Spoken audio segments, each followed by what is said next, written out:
Hello and welcome, everyone. We're very excited to have you join us from around the globe today. Hopefully, you're all settled in, maybe with some themed snacks, and are ready to embark on a virtual adventure to South America with us. My name's Andy, the head of customer experience at Explore, and I'll be your host for the next 60 minutes. So, what do we have in store for you today? Well, we'll begin with a quick introduction to who we are and what makes exploring the world with us so unforgettable, followed by a quick intro into one of our foundation projects in South America. Then I'll be joined by two lovely colleagues who will share stories from their destinations, offer insider tips on what we to see and do, and give you a behind the scenes look at what it's like to experience these encounters firsthand. We'll wrap things up with live Q&A session, an exclusive prize and an offer, and then at the end of the event, we'll cover any questions that have not been answered. Before we leap in, here are a few tips to help everything run smoothly. You're all automatically on mute, but we'd love for you to get involved using the chat and the Q&A features. In the chat, let us know which place in South America is on your wish list, if you've travelled with Explore before, or if you have a favourite South American dish that you think we should all try. We'd love hearing from you. If you've got any questions, please pop them into the Q&A section. We've got a team of experts ready behind the scenes to answer as we go. We'll then save some of those great questions for the live session at the end. If you need to step away early, don't worry. We're recording today's event and you'll get an email later this week with a link to the recording.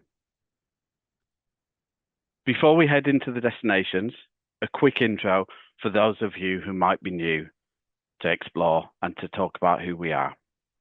We're offering small group adventures across more than 100 incredible countries, from classic discovery tours and walking holidays to wildlife safaris, food discoveries, and unforgettable family expeditions.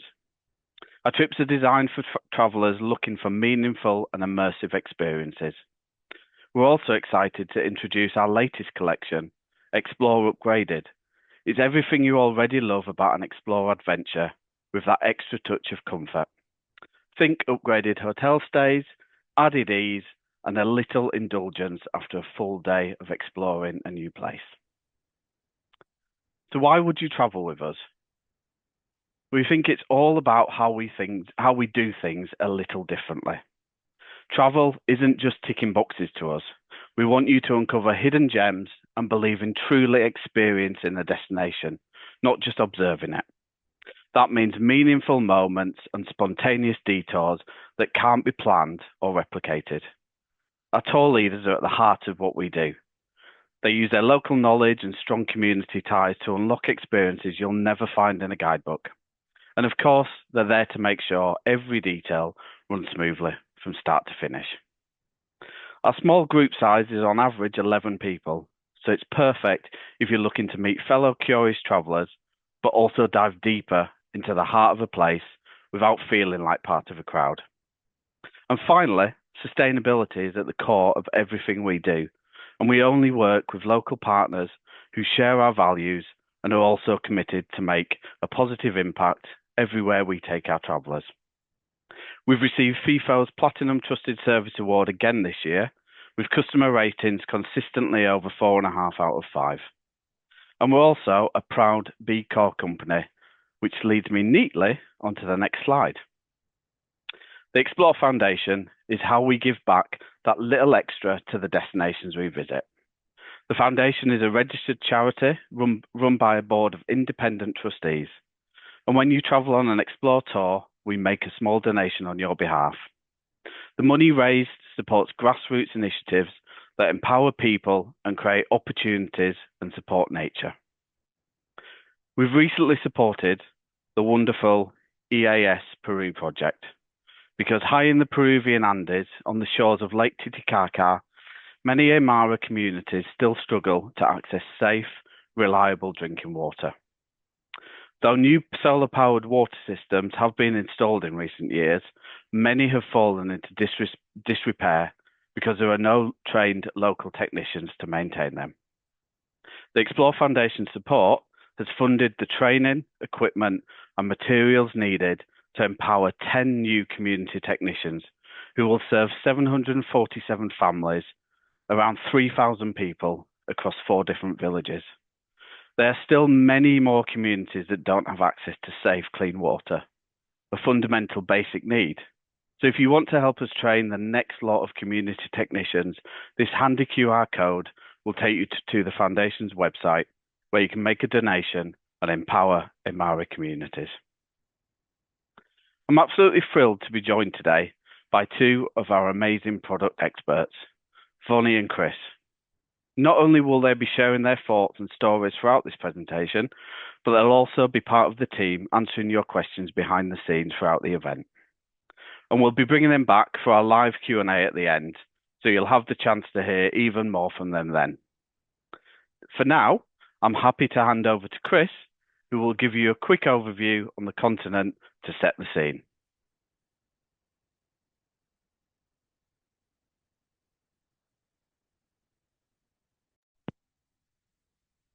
Hello, everybody. And so my name is Chris. I'm the program manager for Explore, and it's my absolute pleasure today to take you on a journey across the wonderful South America.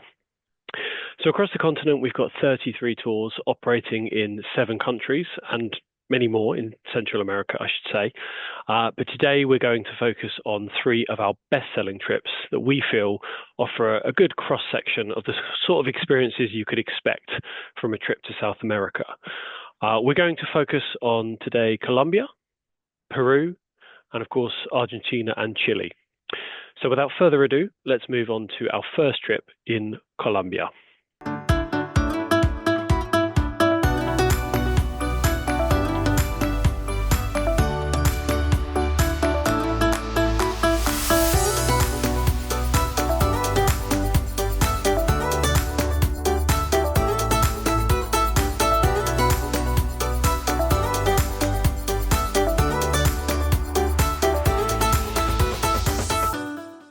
So before I get started on Colombia, I just really wanted to spend a few minutes kind of setting the scene, talking about why I think Colombia is so interesting and why I think it's really worth visiting.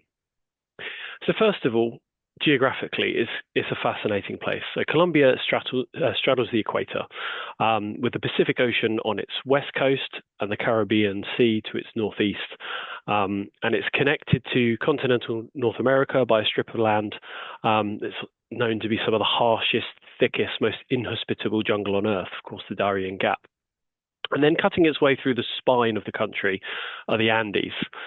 But in Colombia, it's the tip of the Andes. So they split into 3, actually, and form a series of kind of mountains and valleys that create a whole different host of microclimates.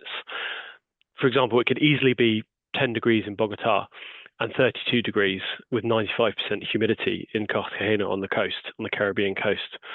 And for me, it's this geographical variety that actually makes Colombia a really diverse place. And in fact, Colombia is actually the most biodiverse country in the world per square kilometer. We often joke that Costa Rica has a better marketing department, but actually, pound for pound, Colombia is more biodiverse. And to give you some numbers to that, it is home to an incredible 51,000 species, which in fact makes up 10% of the planet's total biodiversity. It also holds the highest number of bird species at 1,900 and the highest number of orchid species in the world, over 4,000. As well as geography, historically speaking, it's a very important destination in the Americas. Cartagena was the main trading port in the Spanish used to access the New World, and it played a pivotal role in the Battle of Independence from Spain, and was where Simón Bolívar spent much of his time before dying in Santa Marta on Colombia's coastline. More recently, during the 80s and the 90s, Colombia had endured a pretty turbulent period with cartels, and specifically Juan Pablo Escobar. But it's fair to say that those days are truly behind Colombia now. Sadly, and very unfairly, it is somewhat still a little tarnished with this image, although that improves year by year. But what that means is that when you do travel there, you will see far fewer tourists than some other countries in Latin America, and you'll get the most warmest of welcomes. And that really brings me to my last point, which is the people of Colombia. I often think that one of the greatest things about travel is the ability to meet warm and welcoming locals, sometimes in the most unexpected of places. And never is that truer in Colombia. Not only are they some of the warmest and friendliest people I've ever met, but they hold this kind of zest and passion for life that I just haven't experienced anywhere else. And I think it's this kind of mix of Latino and Caribbean culture that means that music always seems to be filling the streets from somewhere when you're walking around, which is usually followed by dancing. And boy, do they love to party. And I think it's just such a colorful and vibrant place that it's fun. And that's really the way I would characterize Colombia. It's really fun and it's a fun place to explore. So to pick out, to go through our trip, just going to give you a little overview of the itinerary itself. So we start in Bogota, the capital. We then head straight into rural Colombia, right off the beaten track, up to Barichara. We then fly to the coffee region, the Coffee Triangle, Armenia. Head to Medellin in the central part of Colombia, and then head up to the Caribbean coastline of Cartagena. So we cover quite a large part of the country. And now I just want to spend a few minutes just unpicking a few of those destinations to give you a feel of what you're going to experience. So we start in the Colombia's capital, which incidentally is one of the highest capitals in the world at 2,640 meters, Bogota. Like a lot of capitals, it's a mix of glass-fronted skyscrapers and historic older buildings. And obviously that's where we focus much of our attention in the historic district of La Candelaria, which you'll see here on the left. And it's a maze of beautiful, colorful colonial buildings, churches, museums, windy, narrow streets. It's a fantastic place to explore. The Gold Museum is also a must. It's home to really the world's largest collection of pre-Hispanic gold artifacts. It's very impressive. There's a lot of bling on display, but aside from that, it really helps set the scene for Colombia's story through the ages. And also in Bogota, it's possible to get a funicular railway up to Mount Montserrat, which you can see in the bottom right-hand corner here. And that towers over the city with the most incredible views. And just to mention to the food is a real unexpected highlight of Colombia. On the top right here, you have a bandeja paisa, which I kind of liken to a Colombian take of a full English breakfast. But instead of our ingredients, we have sausage, rice, avocado, plantain, beans, eggs. Super, super tasty. Then moving on to Medellin, my favorite place. And the way I would characterize Medellin is it is more than Pablo Escobar. I think it's fair to say that most people know about Medellin because of Pablo. He put it on the map for all the wrong reasons, really. But actually, in spite of Pablo, Medellin is the ultimate example of Colombia's incredible transformation, like a literal phoenix rising out of the ashes. What was one of the most dangerous cities in the world has been transformed into a vibrant cosmopolitan city that celebrates the arts, culture, music, and dance. It's known as the City of Eternal Spring due to its elevation and latitude. It's a perfect 20 to 28 degrees year round. Medellin also sits in like a bowl. So you can see from this picture here where the downtown is in the bowl and then the barrios, the neighborhoods, spread up the hillside, sprawl all the way up the hillside, a little bit like Rio, and they overlook the downtown. And it's now all connected by a series of cable car and incredible public transport system. And one of the best to visit is Comuna 13 or 13, which is a neighborhood absolutely brimming full of art, which you'll see in the next slide. Colorful murals are plastered all over the walls. Dance troupes line the street, performing break dancing to the beat of reggaeton music. And you've got little coffee shops and bars dotted around the place. It's just a great place to go and to people watch. From the cities of Bogota and Medellin, we then head into rural Colombia, well away from, well off the beaten track and well away from the few other tourists that you're likely to see in Colombia, along the so-called Camino Real, or the Royal Road. And these are the small pueblos in the Santander region. And really, this region is absolutely brimming with history. It's colloquially known as the Cradle of Liberty, and it was actually where the first uprisings against the Spanish began and the first steps of independence in Latin America were taken. In fact, the region is actually named after Bolivar's second in command, General Santander. But as well as history, the region is home to the voted prettiest town in Colombia. If you just go back one slide and you'll see there Barichara, gorgeous, colourful, whitewashed town of Barichara, and the incredible salt cathedral of Zipaquira, which, as the name suggests, is carved entirely out of solid salt. We also take part in a rammed earth workshop where we learn and have a go at this age-old construction method of using kind of like compacted earth to build houses, and I must say, some of which are standing some 300 years later. We then move into the coffee region, Colombia's coffee region. Now, obviously, Colombia produces some of the best coffee in the world, so a visit to the coffee region in the heart of the country is clearly a must. Here we tour a coffee plantation and we learn all about how the beans are picked, dried, roasted, ground, and we have a go at it ourselves, along, of course, with trying out several different types. I can still remember the smells now.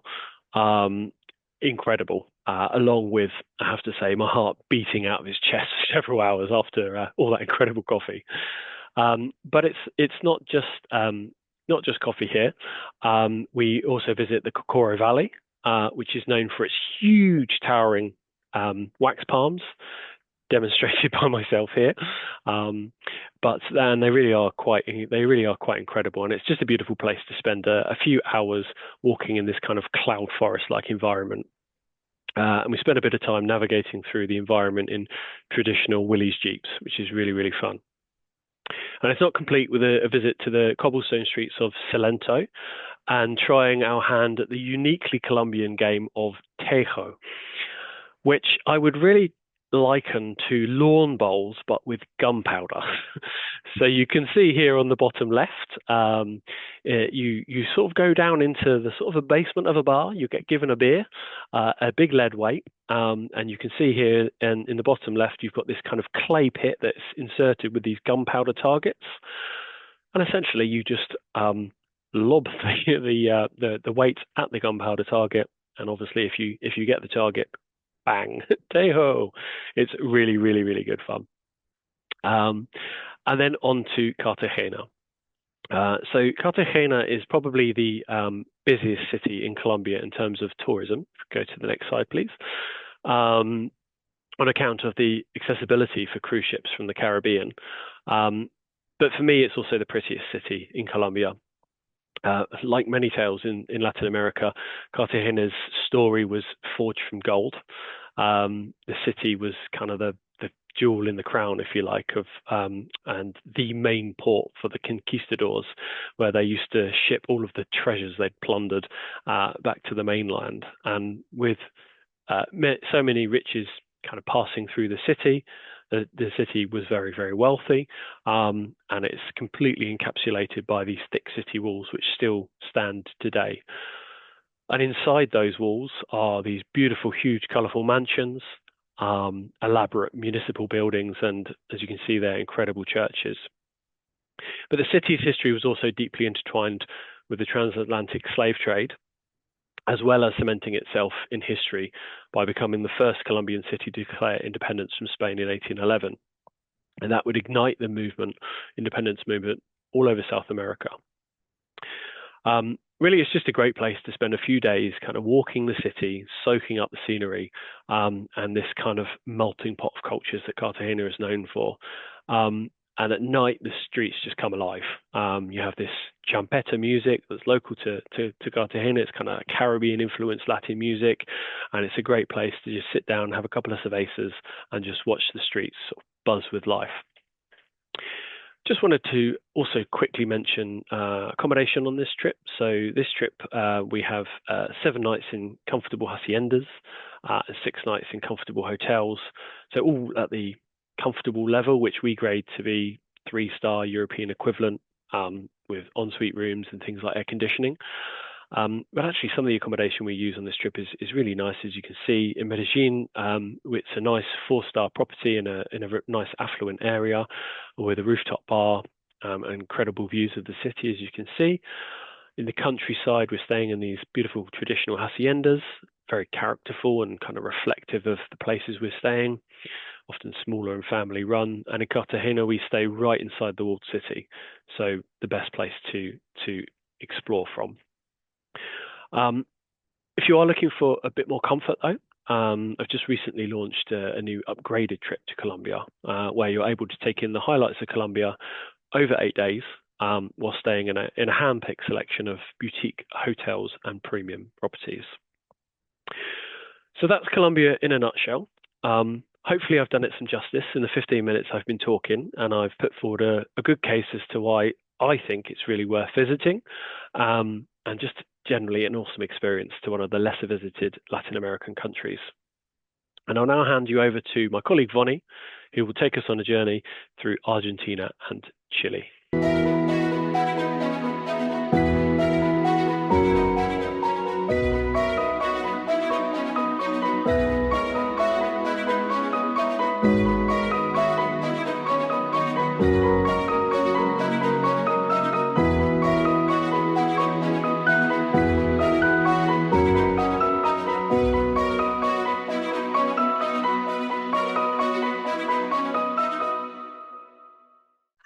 Hi, this is Yvonne, and hope you can all hear me and see me now.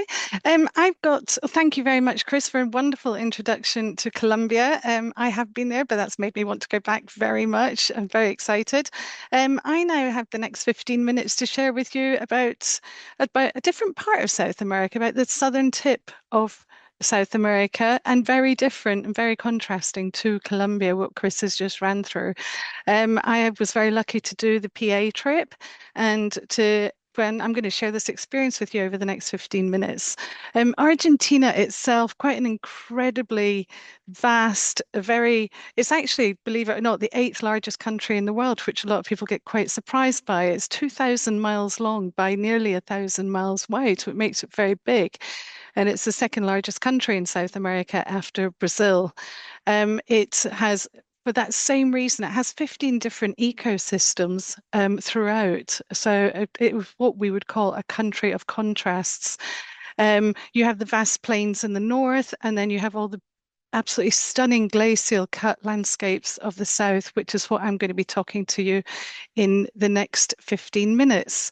But Argentina's also got quite a few quirky bits about it. It's quite different to the rest of South America in that it had a very low native population when the Spanish first arrived there.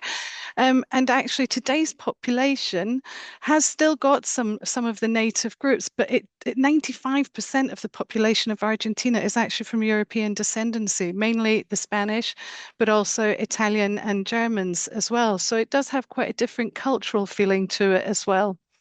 And Argentina is actually named after silver. When the Spanish first arrived there, they had this great thing that was going to be part of the silver rush, and that they were going to find silver there. But unfortunately, they didn't find it, Argentum as it is in Latin, but the name has stuck, and we have Argentina today. So our trip, Adventures in Patagonia, as you can see, it spans the whole length of the country, starting at the top and jumping to the bottom. Our trip the adventures actually covers mainly what is the southern tip and the area known as Patagonia. And this is all the incredible landscapes carved out by the glaciers. The Patagonian ice field is the second largest, it's the largest ice field outside of the poles themselves. And it has carved the most incredible scenery and landscapes on both the Chilean and the Argentinian side.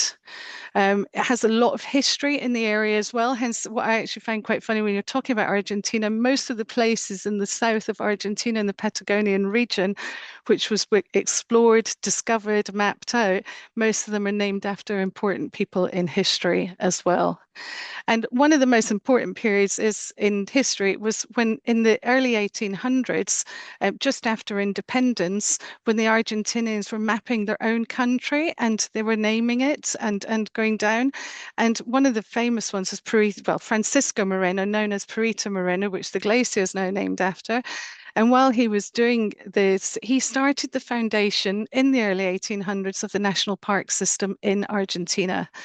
And today, Argentina has 35 national parks across it, covering vast areas of protected land as well. And we're going to be very lucky in the next 10 minutes taking a journey through the main five national parks of Argentina and Chile. Um, so I'll take you through a little bit more about the landscape itself once we move on to the next slides. But our actual journey starts in the capital itself. So Buenos Aires, often referred to as the Paris of South America. It does still have some of the colonial feeling that many of the other capitals around the Americas have that feeling of. But again, as I mentioned, it has a real European feel to it as well.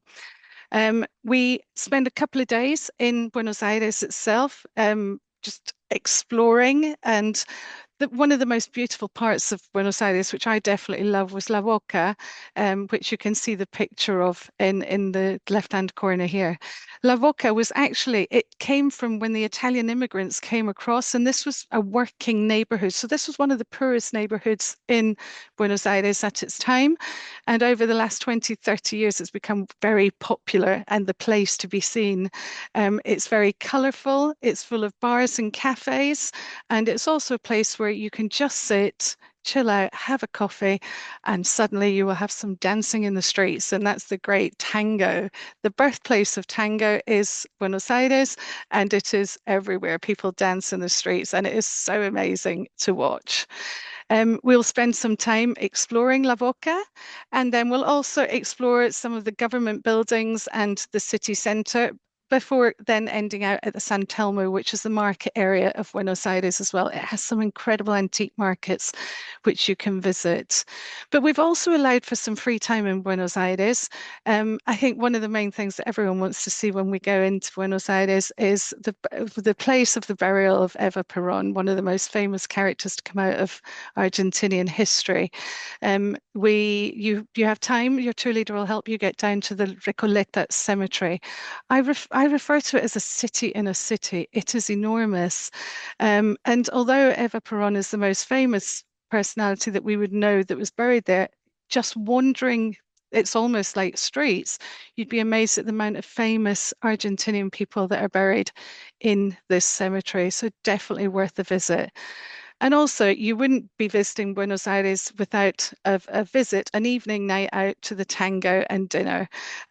We can help organize that as well. So, at the evenings, they have these beautiful big auditoriums. You sit down, you have a wonderful Argentinian meal with some wine, and also watch an incredible tango show. So, lots and lots to do in Buenos Aires before we then jump on a plane and head all the way down to the tip of South America, often referred to as the end of the world. What I didn't actually realize when I first went there was incredible. It's an island. Ushuaia and Tierra del Fuego is not actually attached to the mainland of South America. It is totally broken away by the Straits of Magellan, and it's quite incredible. There's a whole archipelago of islands, but there's one island which is called La Isla Grande, the big island of Tierra del Fuego. Why is it Tierra del Fuego? Basically, it's a bit of history here. So in Magellan, when he discovered the straits in the 1519, and he looked over onto the islands from the mainland when he discovered the entrance to the straits, and he saw lots of fires. And this was the Yangful people who lived on the islands at the time. And that's because that's how they lit. They used it for light, they used it for heat, and they used it to communicate with each other as well. So he saw all these fires, and hence the name Tierra del Fuego, the land of fire. We're going to spend a couple of days exploring this absolute haven of wildlife and nature and landscapes. We'll do a couple of very small, short walks in the national park itself, hopefully get a peek at the most southerly post office in the world, and also spend some time in Ushuaia itself, the largest southern city. We have left some free time in this area as well, because I think a reason that many people want to go down here is to see the lovely little fella in the right-hand corner of my slide, the Magellan penguins. And I must say that was one of my reasons for going. I wanted to see a penguin. And did I see a penguin? I saw that the photo in the middle is one of my photos. I saw a penguin. I saw many penguins. There's two ways that you can go and see the penguins. You can either do it by boat or you can do it by land. So you can take a catamaran that goes through the Beagle Channel down to Isla Martillo, and I did the catamaran, and that's the photo from the catamaran. It gets very close, not too close to frighten the penguins, and you see them all on the island. Or you can go to Estancia Harbourton, which is one of the ranches, a private ranch where you can walk across a causeway and go and walk with the penguins. So you have two options of how to see the penguins. If penguins aren't your thing, you can also take a boat trip in the Beagle Channel itself, where you can see the sea lions, which are incredible out on the rocks. If going out on the water isn't your thing either, you can also spend some time in Ushuaia, where there's an incredible maritime museum, bearing in mind that we're down at the tip of the world where many of the early explorers traveled through here. So it's got an incredible maritime history, and the museum itself is worth quite a bit of time on your visit as well. So after going around and visiting as much as we can in the area, we then start heading back north and back onto the mainland. So in order to get onto the mainland, you have to cross the Straits of Magellan, and we take a public bus traveling. It's a full day's drive. We do refer to it as a full day's drive, but it has many, many stops. And these photos, well, two of these photos were taken by myself. I didn't get quite as good a photo of the crested caracara himself, but the Patagonian fat fox and the guanaco I took on that bus ride. We have lots of stops where we can jump off the bus, and the wildlife going up is just incredible.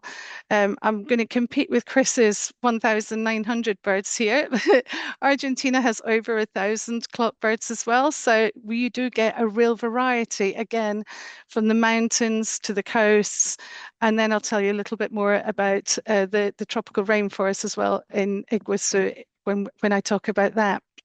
But an incredible a haven for wildlife and birds, and that's what is really interesting on the drive up. It's also broken by doing your border crossings because you're going into Chile, and also doing the ferry ride across the Magellan Straits over to where we stay for one night at the end of the journey in Chile before we start heading into the gateway of Torres del Paine. Torres del Paine, stunning. When I try to find words to describe this scenery, I think I just got off the bus and I was absolutely stunned. Historically, millions of years of geology here. It was a subterranean volcano where it actually erupted underground. If you think of the whole Andreas Fault, it erupted under the ground, but it didn't reach the earth. So it cooled very slowly and produced this very hard granite. And then over millions of years, you had sedimentary rock put on top of it and lay on top of it. And then gradually, with years and years of glacial erosion, we've ended up with these fantastic exposed peaks, torres, as they're known in Spanish. So, and Torres, Torres National Park is the one where you see the famous three peaks. We're going to spend 3 days, 2 nights, 3 nights, 2 days here exploring with walks. I mean, the one way to enjoy this sort of scenery is through walks, or as you can see down in the bottom photo, through the window of the hotel with a glass of wine as well. But no, the main reason we're going there is to walk and explore as well. Although it is a discovery trip, there are walks, but none of them are too difficult. They're only a couple of hours long. They're on flat lands. Your tour leaders will talk to you about the degree of walks and how long they are. And if you're a little bit concerned about that, they can talk you through them all. However, if you are up for a little bit more of a challenge, there is quite a challenging walk that you can do here in Torres del Paine, and that is the climb up to the base of Torres. It's the base of Torres Trek. We've left that as optional for anyone who's up for the optional, for more of a challenge, and that will take you to the foot of the three peaks that you see. It's approximately 15 miles the trek, and it is a lot of climbing in quite challenging terrain as well. But as I said, if you're up for the challenge, a definite must as well. And if you just want a little break from walking altogether, we also have the Zodiac boat trip, where you can go to down the Serrano River straight from the hotel, and it takes you down to the Serrano Glacier, which you see down at the bottom. You come off the Zodiacs and you go out to a lookout point where you can get some really great photos of the Serrano Glacier as well. So if you want to take a little break from the walking, jump on a boat and take a boat trip up to see the glacier. So those 3 days spent in beautiful Chile and in the Torres National Park, we then head back into Argentina as we drive across. It's about a half-day drive back into Argentina, into El Calafate, to the Perito Moreno National Park to see the most iconic glacier, I think, in the world today. I was mesmerized at the size of it. It was just incredible. These cliff edges are over 170 meters high of ice. Just seeing it even from a bit of a distance initially. And then you get down, as you see in the photo, just if you look down in the bottom left-hand corner, there's the little lookouts that you get down quite close to it. So you do get some amazing views of it. So we'll spend the day walking around the area and taking photos of the Perito Moreno, but also for those who want to get a little bit closer, you can walk on it, which I did. So they call it the Glacier Trek, and you tie on your crampons and off you go and do a little bit of ice hiking as such, led by very professional guides. And it's a very controlled walk and it doesn't damage the glaciers at all. It's done on the edge of it and it's done safely as well. And it's always celebrated with a little glass of Tia Maria, not very Argentinian, but a Tia Maria at the end, with a little bit of glacial ice in it to celebrate having completed that trek. So that can also be arranged. And sorry, just to say, the penguin trips and this trip need to be pre-booked. They're very popular. And they need to be pre-booked in advance. And if you look on our trip notes, we have the process on how we can pre-book them for you if you're interested in them. And then after visiting Perito Moreno, we then hop on to our last national park, which is into El Chaltén. So this was our last destination in the Chaltén area. And the main reason again here is for the wonderful trekking land of up to Mount Fitzroy. So Mount Fitzroy, as you can see here, named after the captain of the infamous Beagle, the ship who went traveling with Darwin through the Beagle Channel. And in Chaltén, again, we spend a couple of nights and with a full day of walking. The walk itself is quite incredible. It is in the flat, and then it has a slightly little higher part at the end where you do need to do some climbing. It's a circular walk, and this is actually a 16-mile round trip, which is an included part of the trip. But again, if you're not wanting to do that much walking, Chaltén National Park is full of 1-2 hour little circular walks around the glacial lakes, which are absolutely stunning as well. So you may want to just choose to relax by the hotel, do some little short walks around and enjoy the incredible scenery of what is Chaltén National Park. And then I couldn't do a presentation without talking about food and drink. For people who know me here in the office, they know that it's always my favorite highlight of my travel. In Argentina, Argentina definitely comes up trumps here.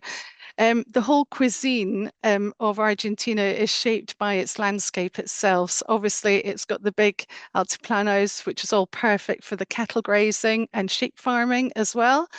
And then you've got the foothills of the Andes, which provides a perfect location for incredible wine production. I definitely did find visiting a bar this was in Puerto Natales quite challenging when you see the selections of wine they have.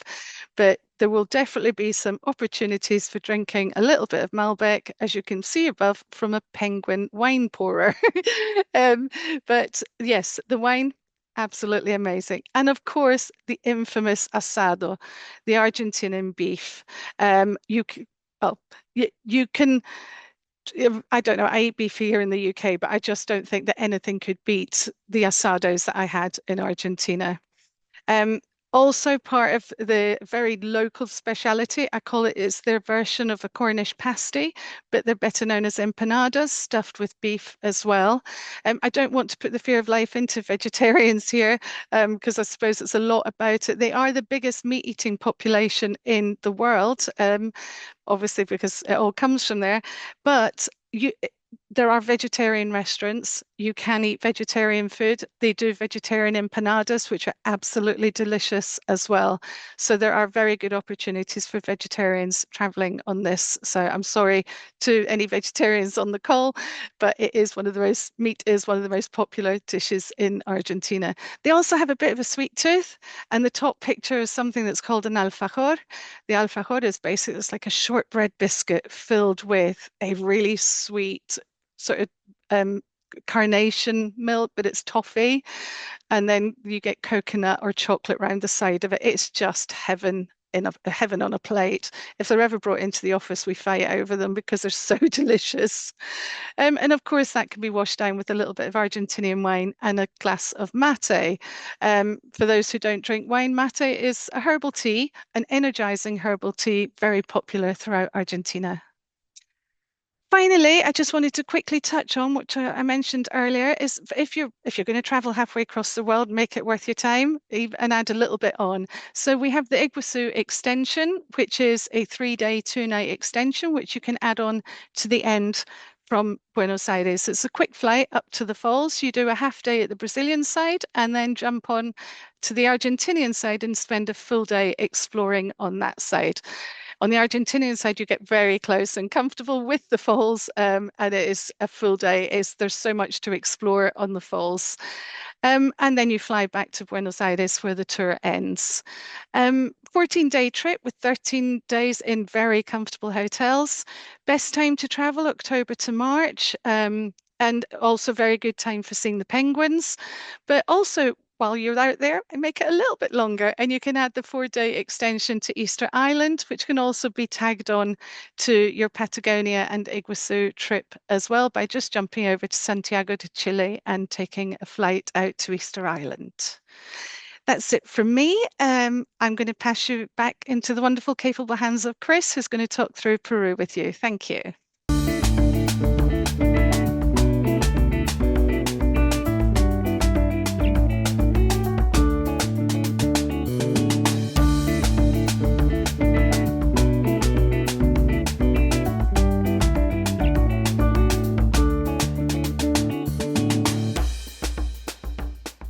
Wow, thank you, Bonnie. And I don't know about anyone else, but I'm feeling quite hungry now.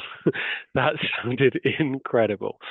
So I now have the pleasure to talk to you about Peru. So like before, I just want to take a few moments kind of carving out why I think Peru is absolutely well worth a visit and what it offers over other destinations. So Peru, massively important country. It's one of the world's 6 cradles of civilization, and it has a history that stretches over 5,000 years, and hosted the oldest civilization in the Americas, the Norte Chico.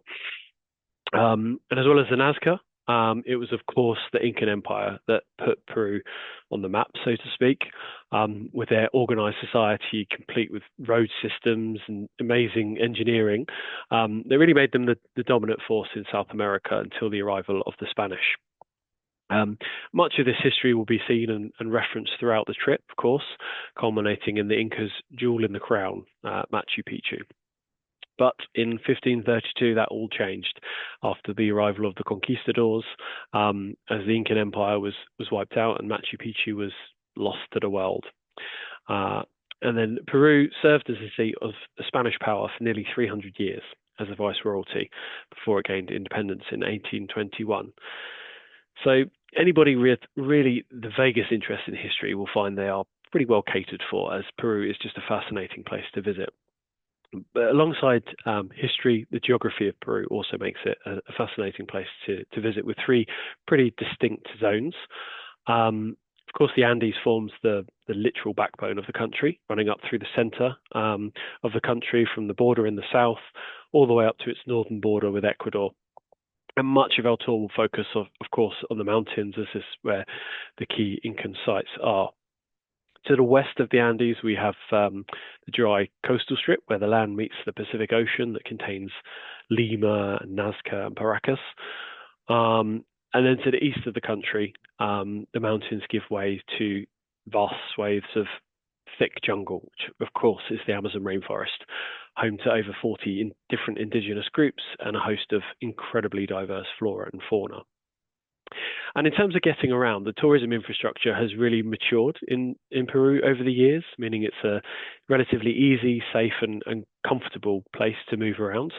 There are lots of modern bus options, there's trains, internal flights, of course, lots of different great hiking options as well. And finally, it's one of the best countries in South America to see pre-Hispanic indigenous culture. So in parts, Quechua and Aymara is still spoken in a variety of places alongside Spanish. And traditional dress is still worn, which is not necessarily something that you'll see in other parts of South America. So just to give you a quick overview of our trip. Trip starts in Lima on the coast before flying down into the sort of foothills of the Andes as we make our way from Arequipa through Colca into the high altitude lake of Titicaca. Then we cross the Altiplano onto Cusco and the heart of the Incan Empire before we reach the crescendo, that is Machu Picchu. And like before, I just wanted to spend a few minutes just unpicking each of these different destinations so you can get a feel for what you will experience. So the trip starts in Lima, Peru's capital, of course. And for any Brits on the call tonight, Lima's weather may feel weirdly familiar in parts. It's enveloped in a low-lying grey cloud for much of the year. In fact, it's one of the cloudiest cities in the world, and they even have a name for it, the Garua. But that really is where the similarity ends. Far less rain, much warmer, and a really colourful and vibrant city. And as you can see from the picture, it's a real mix of old and new. The Miraflores district is kind of the main tourist area with shops, bars, and restaurants, along with the Malecon, which you can see there, which are beautiful parks perched on this really quite dramatic cliff top with some great walks, and you'll often see paragliders and kite surfers and whatnot surfing in the Pacific there. Lima is also fast becoming one of the foodie capitals of the world. And Miraflores is filled with some of the finest food in all of South America, in my opinion. There's lots of Michelin star restaurants popping up, so you can go to Michelin star fine dining and try some ceviche, as you can see in the bottom right there. But then there's also lots of street vendors selling a whole variety of exotic fruits and bars selling the iconic pisco sours. Lots to try. And then just down the road, you've got the Barranco district, which is kind of like the arty district, the arty little brother of Miraflores. Very bohemian. It's full of colourful older style colonial mansions, brightly coloured murals, art galleries, indie cafes, and lots of bars with live music. Really, really cool place to explore. Then we head into, from the coast, we head into the mountains and up into the Andes. So Arequipa is the next part of the tour, which is at 2,300 meters. So that kind of serves as a bit of acclimatization before climbing into the Andes further. Now, Arequipa is Peru's second largest city. Architecturally, it's beautiful, as you can see in that photo. In fact, the whole historic center is a UNESCO World Heritage Site with its Plaza de Armas and the Santa Catalina Monastery, as you can see there. But the main draw for this area, for a lot of people, is Colca Canyon. Now, I feel quite a few countries claim to have kind of their own version of the Grand Canyon. But the Colca Canyon does actually beat the Grand Canyon in depth. So in parts, it plunges some 3,000 meters from top to bottom. Not there, obviously, in that picture, but it's a really beautiful place to visit in its own right. But the other reason for visiting there is to see some of these guys, to spot these huge Andean condors. This really is one of the best places in the world to spot them, and they kind of surf the thermal currents that come up from the canyon, and they can often be spotted relatively close up, which is very impressive because they are the second largest bird in the world by wingspan, with their wingspan reaching sometimes up to 3 meters. So it's a really quite impressive sight if you're lucky enough to see one. From there, we move on to Puno and the incredible Lake Titicaca. So we're getting into some more serious altitudes now, 3,800 meters above sea level. And with that, it is both the highest navigable lake in the world and also the largest lake in South America. And it's kind of straddled across the border between Peru and Bolivia. Lake Titicaca is home to a number of indigenous communities, and some of which, as you can see here, actually live on the lake. And the Eurus Islands have been constructed entirely from totora reeds, so the community here have built their homes actually on the island. And clearly, whilst the communities do benefit from tourism now, a lot of the community is still involved in traditional things like sustenance fishing, and they're really, really proud to share and showcase some of their traditions. And we actually stay overnight here on Tikile Island, and that allows us to spend a little bit more time kind of soaking up this really unique environment. Then, between Puno and Cusco, it is a full drive across the Altiplano. Now, today is a fairly long day. It's around 10 hours. But for me, this is more than just about traveling from A to B. It's kind of an experience in itself with some amazing scenery, as you can see there. Stunning, stunning high altitude scenery rolling past the window. And the high point of the trip is crossed here, which is La Raya Pass, which is 4,300 meters above sea level. Plenty of stops along the way, plenty of times for breaks, Incan sights to see along the way, lunch breaks, etc. And also, it is possible to do this rather by car. You can do it by train aboard the incredible Andean Explorer, which is a upmarket train journey with this incredible 360-degree viewing platform and plenty of comfort. And you can contact our sales team for more information on booking this as an optional to add to your trip. Then we reach Cusco, which is really the heart of the Incan Empire. So Cusco was the capital, Incan capital, and really evidence of that is kind of peppered throughout the city.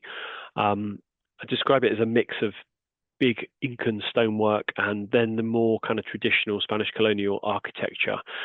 And as the city is pretty compact, it's a really great place to get out on foot and explore. Although at 3,400 meters, that exploring is best taken at a leisurely pace. So we do it over a day with plenty of stops, rest stops, coffee stops built in. And on our day there, we spend a day touring around the city, following an old Incan pathway, taking in hidden Incan aqueducts and Spanish-style terracotta roofs. It's a beautiful place to explore. Also, the markets are quite incredible there as well. As you can see, it's Pisac Market in the top right-hand corner to try a host of local fruits and just a place to sit down for a moment and take it all in. We then move up into down into the Sacred Valley. It's a bit lower, about 2,500 meters or so. And this place is quite incredible. It's carved out by the Urubamba River, and it's a bit of a marvel of geography. The valley's mild climate and really fertile soil really made that agricultural center that kind of fueled and fed the Incan Empire. Nowadays, there's lots to see and do in the Sacred Valley. For those that's interested in history, there are Maras and Moray, which are both really impressive examples of Incan engineering. Moray being like different layers of different sized terraces at different altitudes and different microclimates that you can see there, which is thought to be sort of experimentation, if you like, for growing different crops. And Maras is a really impressive salt mine that is made up of 3,000 different individual salt pools.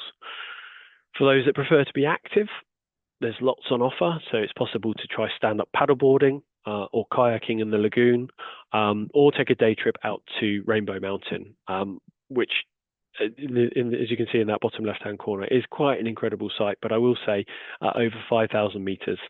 It's a pretty tough day out, pretty tough walk, but very well worth it and really scenic. We also include a dinner in Mismanai village, and this village is primarily made up of porters and their families from the Inca Trail. And they've set up this kind of community initiative which allows them to try and make income outside of the portering. And we've been working with this village for 15 plus years, and we're warmly welcomed into the community for dinner. And it's a great opportunity to learn some of the history of the area and what life is like for this community. It also happens that it's a really wonderful place for stargazing at night. So we'll learn a little bit of the Inca's relationship with the cosmos here as well. And then, of course, the crescendo of the trip is the masterpiece and one of the modern 7 wonders of the world, that is Machu Picchu. So-called lost until the world, and it was rediscovered in 1911. Machu Picchu kind of straddles 2 mountains, so Machu Picchu Mountain on one side and Huayna Picchu on the other, and it sort of sits almost impossibly perched on this knife-edge ridge between the two. At 2,400 meters, it sits in a kind of perfect ethereal cloud forest, and it really is a marvel of engineering that has stood the test of time and several earthquakes, I would say, as well. I could wax lyrical about this place for hours. Sadly, we don't have time for that today. But I'll let the pictures do the talking. But what I will say is, for me, it is one place that really did live up to the hype, and it didn't disappoint for me. Naturally, all this allure, helped along by a certain Paddington bear recently, has brought a lot of interest and tourists to Machu Picchu. There's no doubt about that. However, I have to pay credit to the Peruvians, because they've developed a really good way of managing that footfall to both simultaneously avoid overcrowding and, of course, to protect the site for the future. What they've done is they've split the visit into 10 different circuits across the site, and within that, different time slots within those circuits, and it's all very tightly managed. Each time slot is about 3 hours, which means you can tour the site comfortably without rushing, and importantly, without feeling like it's too overcrowded. And on this trip, we offer an included visit to Machu Picchu, which is usually via the classic circuit, which you can kind of briefly see in this map here. And we think that offers the best overview of the site with the main buildings and areas, and of course, the opportunity for that picture from the classic viewpoint. We also offer some free time the next day, where it is possible to go back and visit the site again. It really is that good, in my opinion, at least. And you can now choose from a number of different circuits, either high up in the site, lower down in the royal areas. And for those with a head for heights and some strong legs, there are some hikes available up either mountain, Machu Picchu Mountain or Huayna Picchu, for some incredible aerial views. The other thing I wanted to mention as well is the journey to Machu Picchu itself. It's accessed by a train journey from Ollantaytambo in the Sacred Valley, and the train journey is just beautiful. It snakes its way alongside that Urubamba River through beautiful scenic valleys and to the outpost of Aguas Calientes, which is the jumping off point for Machu Picchu. Of course, Peru is more than mountains. There's a whole other region we haven't even spoken about yet, and that is, of course, the Amazon rainforest. At the end of, next slide, please. At the end of this trip, it is possible to tack on a 4-day, 3-night extension to the Amazon rainforest. Here you can catch a flight from Cusco to Puerto Maldonado in the Amazon, and from there you're picked up from the airport and you transfer down by boat downriver to the Amazon Lodge. And here we have a couple of different options. We have the excellent Eco Amazonia, which is a really comfortable property with a pool and a great program of activities. Or if you prefer a bit more comfort, we have a premium version of the lodge with its own amazing canopy walkway. So hopefully that gives you a good flavor of Peru. That is our classic itinerary, but we have several others to choose from, whether you'd want to hike to Machu Picchu along the iconic Inca Trail, of course, or whether you want to explore in style and comfort on our upgraded trip, or if you're short on time and you want to just get a little taster of what Peru has to offer. I'm confident that we've got something for you in our offering. But as I mentioned before, we offer lots more to South America, and tonight we've really barely scratched the surface of this amazing continent. So I just wanted to mention 3 other trips very briefly that offer some other incredible experiences in South America. First up, we've got the Volcanoes and Galapagos trip, which spends a week exploring Ecuador's Andean culture, steaming volcanoes and indigenous communities before heading off for a wildlife adventure, island hopping in the Galapagos. Or we've got a 2-week trip that traverses much of the length and breadth of Brazil, spending time exploring the wildlife haven of Pantanal, the waters of the Amazon rainforest, and seeing the raw power of nature at Iguazu Falls before ending in iconic Rio. And finally, we've got the best of Argentina, Bolivia, and Chile, which starts in Buenos Aires, which Vonnie has done such a great job describing. But this trip is all about huge landscapes, from the northern vineyards of Argentina, the salt flats of Uyuni, and then the incredible starry skies of the Atacama Desert in Chile. The whole trip here is just one big picture postcard. So to find out more about these trips and the other trips we offer, please visit our website or contact your local travel agent. And with that, I'll hand you back to your host this evening, Andy. Amazing. Thank you so much, Vonnie and Chris. All 3 of those trips, absolutely amazing, incredible scenery. And I think you both said it, the food really made me hungry. So yeah, thank you both very much. Everybody at home, I hope you're all feeling really inspired and ready to start planning your trip to South America. If so, we'd love to help make it happen. You can chat with our friendly team anytime or also connect through your trusted travel agent. We're here to answer any questions and make your next adventure dream become a reality. We've had a great flow of questions coming in throughout the presentation, and the team have been really busy answering those as the night went on. We've saved a couple of them to chat live, and then after that, we'll be picking one lucky person at random to win our exciting prize draw. So for now, I'd like to welcome Vonnie and Chris back, and we'll just go through a couple of the common questions that came up. So this one's for Vonnie. Obviously, on your trip, you talked about quite a few amazing walks that you did or that were optional. If you were to say one of them as like your top favorite, which one would you say that was and why? Oh, that's an unfair question. That's a hard one. All of them were fantastic. All of them were very unique as well. As I said, even though it's covering very much the same territory in the south, they're all very unique. But I would have to say Torres del Paine. I'd done my research before I traveled, but nothing prepared me for the majestic scenery that you would just be walking along and you turn around and you suddenly had this most incredible mountain range right in front of you, and every corner you turned you saw these crystal blue lagoons. You actually forgot that you were walking altogether. It was just, you were so mesmerized by all the scenery around you. So Torres del Paine, that's my top. Cool, thank you. And Chris, you talked about quite a bit about the altitude in Peru, and a couple of tips. What would you say is the best way to acclimatize and get used to those high altitudes?